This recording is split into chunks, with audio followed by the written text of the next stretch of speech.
सोलापूरमधून एक ब्रेकिंग बातमी समोर येते। सोलापूर हैदराबाद राष्ट्रीय महामार्गावरती बलकर आणि दुचाकीचा भीषण अपघात झालेला आहे। सोलापूरहून हैदराबादकडे जाणाऱ्या बलकर वाहनाने रस्त्यावरनं जाणाऱ्या दुचाकींना धडक दिली।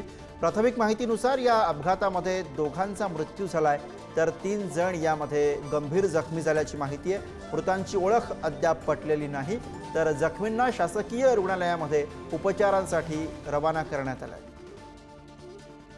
हैदराबाद महामार्गावरती एक मोठा असा विचित्र अपघात झाल्याचं चित्र आपल्याला दिसून येते। आपण जर पाहायला गेलं तर विरुद्ध दिशेने येणारा बलकर जो आहे तो विरुद्ध दिशेतील एका गॅरेजमध्ये घुसलेला आहे आणि आपण पाहू शकता की मोठ्या प्रमाणात जे आहे हे काढण्यासाठी बचाव कार्य जे आहे ते पोलिसांकडून करण्यात येते आणि दुसरीकडे वैद्यकीय टीम देखील या ठिकाणी पोहोचलेली आहे। सोलापुरातील हैदराबाद चौथरा नाका जो आहे त्या ठिकाणी हा अपघात झाल्याचं दिसतं आणि मोठ्या प्रमाणात हा अपघात थेट बलकर जे आहे ते गॅरेज मध्ये घुसल्यानं अंदाजे आतमध्ये किती लोक आहेत हे देखील आपल्याला कळणार नाही।